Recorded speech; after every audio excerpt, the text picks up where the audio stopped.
Hello everyone, how's it going? Welcome to my first vlog. So I did record a lot of footage, but this first video is actually just going to be me ranting to the camera because for the first leg of my trip, I wasn't really recording anything. I should probably give you guys a little bit more context as to what's going on. I'm studying quantum optics in Hefei, China at the University of Science and Technology, China under a professor named Xiaoye Xu. Although my trip is formally a research trip, I have been exploring the city a lot, and I have been taking part in a bunch of lectures and cultural exchange activities that they have been providing. So this vlog is going to document everything that I'm doing during my time here. But before we get into that, I need to start way back. First got my acceptance letter. As soon as I got in, my good friend John, who lives in China, told me everything that I need to get set up.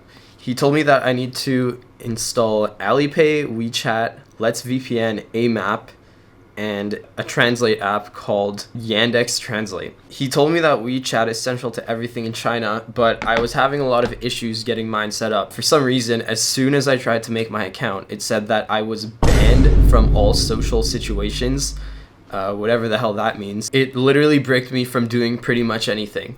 They're even sending out forms before I got here asking to sign up for things, and I simply couldn't because all the forms use WeChat. They had a laundry list of items that I had to prepare, including a couple forms, an insurance waiver, and a few other things which I won't get into. So I printed all those out and I took them on the plane ride with me. They were very vague about how much they were reimbursing on the trip, so I tried to book the cheapest flights. So my trip ended up being a flight from Regina to Vancouver, 12-hour layover, and then Vancouver to Xiamen, another 12-hour layover, and then finally Xiamen to Hefei. Where Xiamen was the first stop that was in China. One thing I want to note is when I was banned from WeChat, I was actually stuck in kind of a catch-22 because it was telling me that I need someone that has been using WeChat for the last couple of years to unban me from the platform, but because I was banned, it wasn't letting me add any new friends. So I just decided to say screw it to the whole thing, and I wanted to wait until I got to China to install a mainland phone number with John, who agreed to meet me at the airport. It was very obvious that pretty much everything was tied to my phone in China, even before I got there. If it wasn't already bad enough, I decided to make a series of poor financial decisions. I bought the Switch 2 at the start of June, which resulted in me not having enough money to cover the rent on my trip while I was gone, unless I worked the last week right before I left, including my birthday, which was on June 25th. So to say the least, I was really in one. So I left on Thursday, June 26th at around 12 p.m. And that was my first flight, which was Regina to Vancouver.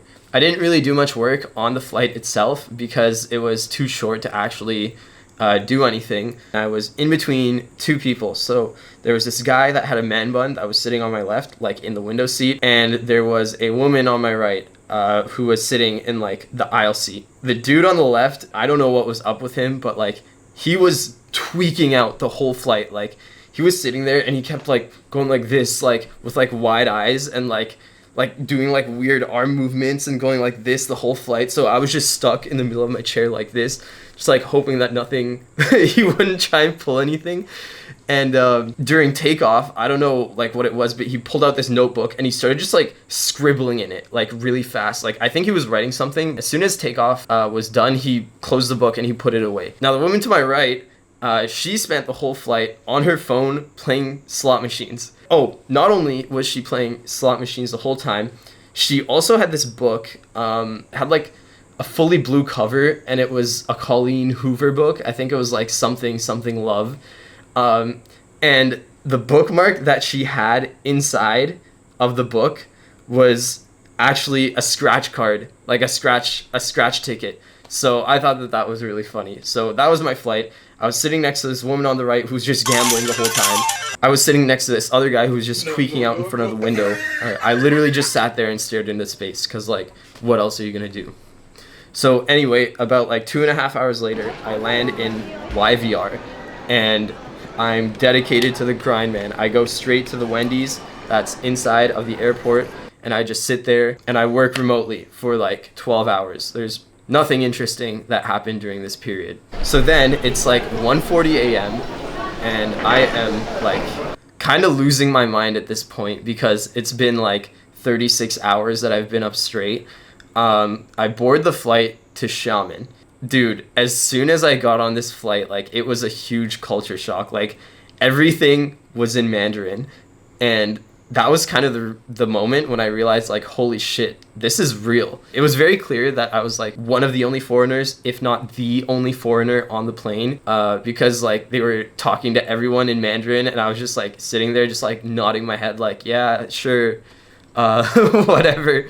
In this flight, I actually sat in the window seat, but funny enough, it was the window seat, quote unquote, but my seat was actually the only seat in like the entire plane that was the window seat but had no window. It was just wall next to me.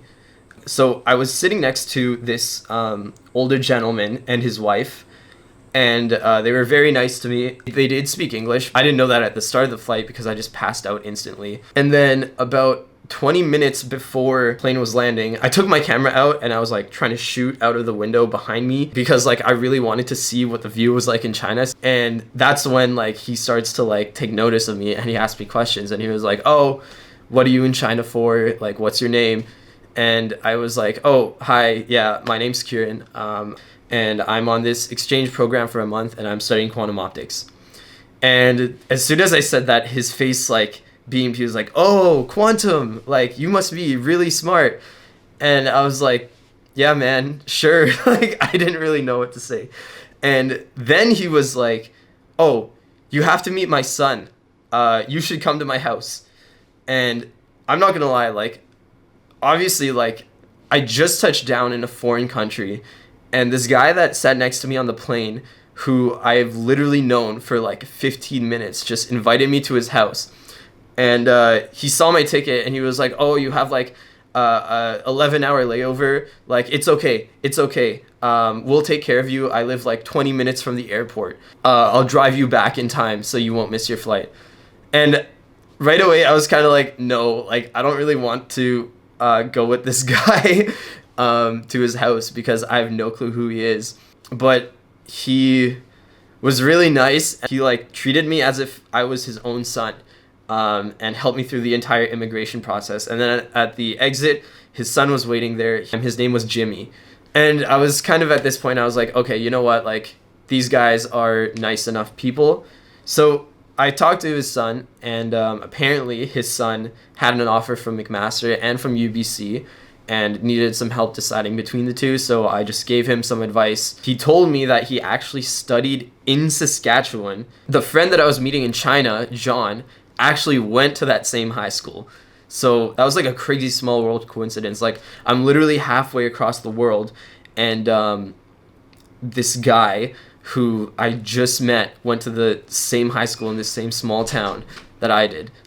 At this point, like, I was in the airport, and I was just like, you know what, whatever. I have 11 hours to kill.